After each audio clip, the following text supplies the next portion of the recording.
Bismillah wassalatu wassalamu ala rasulillah wa ala alihi wa ashabihi wa man tamassaka bisunnatihi ila yaumiddin, amma ba'du. Assalamu alaikum wa rahmatullahi wa barakatuh.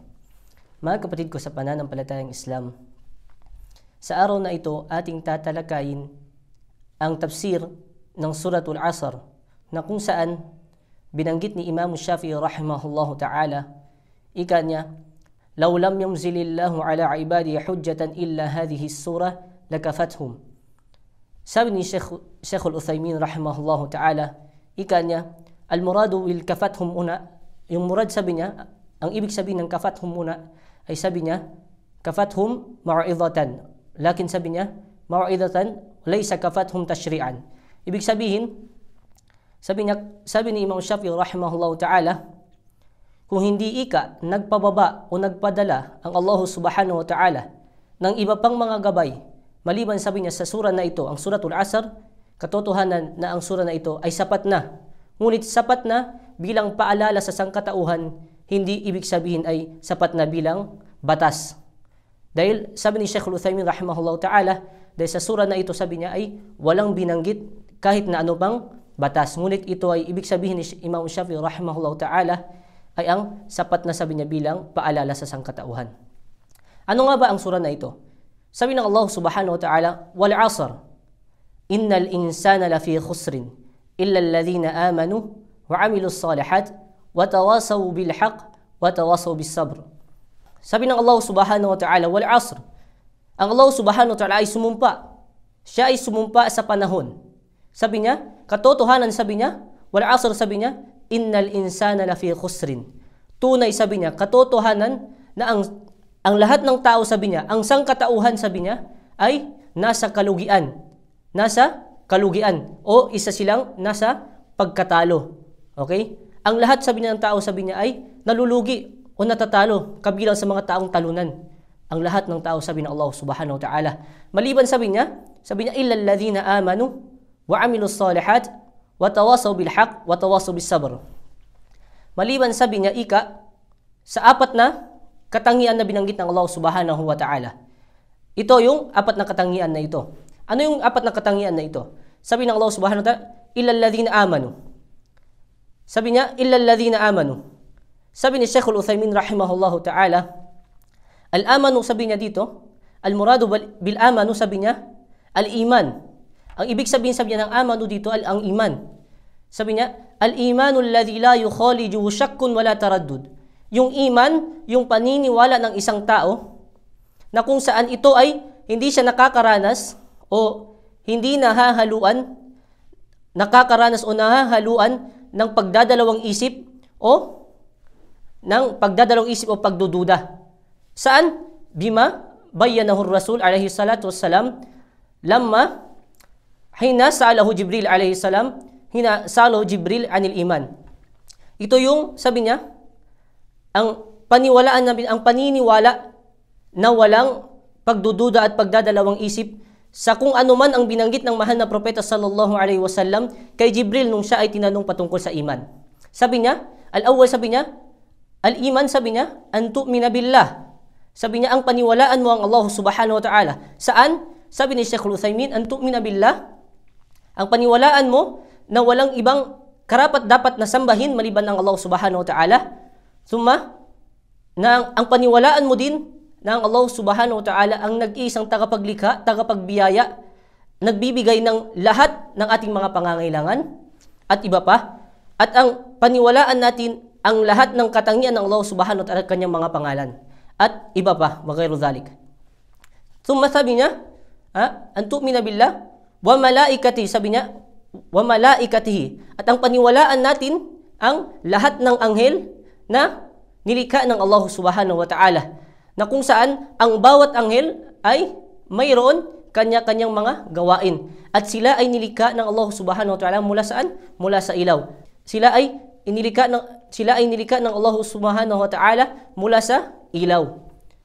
An tu'mina bil malaika, thumma an tu'mina bil kutub. At ang paniwalaan din natin, sabi niya, ika, ang lahat ng libro na ibinaba ipinadala ng Allah subhanahu wa ta'ala sa kanyang mga propeta.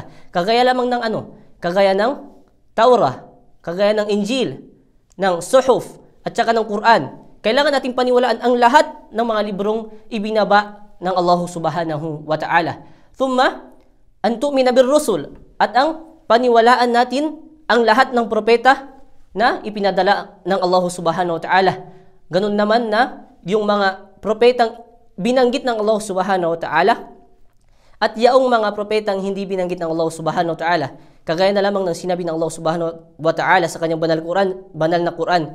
Ika ng Allah subhanahu wa ta'ala, minhum man qasasna alayk wa minhum man lam naqasus alayk. Mayroong sabi niyang mga propeta na pinadala ang Allah subhanahu wa ta'ala na kanyang ibinanggit, ipinakilala, sinabi, binanggit ng Allah subhanahu wa ta'ala sa kanyang banal na Quran, at meron din sabi niyang mga propeta na hindi niya binanggit sa banal na Quran. Ganun mga kapatid ko sa pananampalatayang Islam. Thumma, an tu'mina bil yawmil akhir.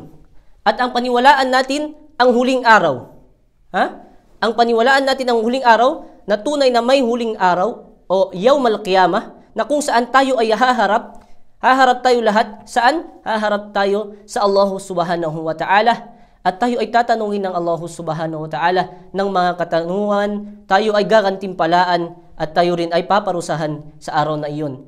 Ganun mga kapatid. At sinabi ni Sheikhul Islam Ibn Taymiyyah rahimahullah ta'ala, wa minal imani bil yawmil akhir, sabi niya, at kabilang sabi niya, sa iman, sa paniniwala, sa huling araw sabi niya, an tu'mina bima akhbara bihin nabiyyu alayhi salatu wassalam. At ang paniwalaan natin, sabi niya, kung ano man ang binanggit ng mahal na propeta sallallahu alayhi wasallam, mimma yakunu ba'dal maut, kung ano ang mangyayari, sabi niya, pagkatapos ng kamatayan natin. Ito, sabi niya, pagkatapos ng ating kamatayan, kapag tayo ay makaranas ng kamatayan, ay kailangan, sabi niya, paniwalaan natin kung ano ang binanggit ng mahal na propeta sallallahu alayhi wasallam. Ito ay kabilang sa yaumil akhir, sabi niya. Paniniwala ng yaumil akhir. Kagaya ng an tu'mina bil fitnatil qabr. Ito yung paniwalaan natin ang fitnatul qabri. Ang fitnatul qabri, ito sabi ni Sheikh Al-Uthaymin rahimahullahu ta'ala, wal muradu bihi, sabi niya, ang ibig sabihin, sabi niya, ng fitnatul qabri, ito yung sabi niya, na kung saan fa innahu ya'tihi malakani, na kung saan darating, sabi niya, ang dalawang anghel. Darating ang dalawang anghel, kanino? Sa taong yaong namatay na inilibing sa kanyang libingan. Darating sa kanyang dalawang anghel, yas'alanihi an rabbihi. Tatanungin siya kung sino ang kanyang Panginoon. Thumma, wadinihi. Tapos tatanungin siya patungkol sa kanyang relihiyon. Kaya mga kapatid, kung sa tingin natin hindi importante ang relihiyon, nagkakamali po tayo. Dahil ito ay isa sa mga katanungan. Kapag tayo ay nakapasok sa ating libingan, tatanungin tayo ng dalawang malaika, dalawang anghel na ito. Thumma, sabi niya, at tatanungin din tayo ng an-nabiyyihi. At tatanungin tayo ng dalawang anghel na ito kung sino ang ating propeta. Sino yung lalaking yun na ating propeta, ating kinilalang propeta ng Allah subhanahu wa ta'ala. Ganun mga kapatid ko sa pananampalatayang Islam. Thumma, an tu'mina bil qadari khairihi wa syarrihi. At ang paniwalaan natin kung ano man ang itinadhana, ang qadar, mabuti man ito o masama, kailangan natin tanggapin, paniwalaan natin na ito, ang lahat ng ito ay nagmula sa Allah subhanahu wa ta'ala. Yun ang thumma, ito yung tinatawag na al-iman. Thumma, wa amilus salihat. Dito, sabi ni Sheikh Al-Uthaymin rahimahullah ta'ala, wa amilus salihat. Ito sabi niya ay ang paggawa, sabi niya, bi annahum qamu bil a'malis salihah, na sila ay gumawa ng mabuting gawain. Doon na kapag tayo ay magsasala, mula sa pagsasala, pagsasawm, o pag-aayuno, pagzazakat, pagbibigay ng kawanggawa, at iba pang mga mabubuting gawa. Sinabi din ni Sheikh Al-Uthaymin rahimahullah ta'ala, as-salihatu hiya allati ishtamalat bi shay'ain. Ito yung sabi niya, as-salihat, sabi niya, ito ay sabi niya, nabubuo ng dalawang bagay. Ano yung dalawang bagay na ito mga kapatid? Al-awwal, sabi ni Sheikh Al-Uthaymin, sabi niya, al-ikhlasu lillah. Ito yung pagiging maganda ng ating mga niya, intensyon. Na ang ating intensyon, lahat ng ating gawain, ibadah na ating ginagawa, lahat ng ito ay may mabuting intensyon na kung saan ating ginagawa ito ay para lamang sa Allah subhanahu wa ta'ala. Kagaya na lamang ng Kagaya na lamang ng pagsasala mga kapatid. Kapag tayo ay magsasala, kailangan kapag magsasala tayo, ito ay ginagawa natin para sa Allah subhanahu wa ta'ala. Hindi pagpapakitang tao sa mga tao upang makita tayo ng mga tao o hindi. Ito ay kabilang. Halimbawa, wathani, al-ittiba'. Ito yung pagsunod. Yung pangalawa ay ang pagsunod. Na kung saan, sabi ni Sheikh Al-Uthaymin rahimahullah ta'ala, kapag gumawa tayo ng isang bagay, na magandang bagay, kahit meron pa tayong ikhlas, maganda ang ating intensyon para sa Allah subhanahu wa ta'ala, ngunit kapag ito ay hindi ginawa ng mahal na propeta sallallahu alaihi wasallam, katotohanan sabi niya, ang mga gawain ito ay hindi tatanggapin sa ating mga kapatid ko sa pananampalatayang Islam. Yun ang ittiba'. Thumma watawasaw bil haqq. At ang pangatlong katangian na binanggit ng Allah subhanahu wa ta'ala, watawasaw bil haqq. Ang ito yung i-spread natin yung katotohanan. Kumbaga, kapag tayo ay, sabi niya, watawasaw bil haqq, ito yung pag-i-spread ng katotohanan.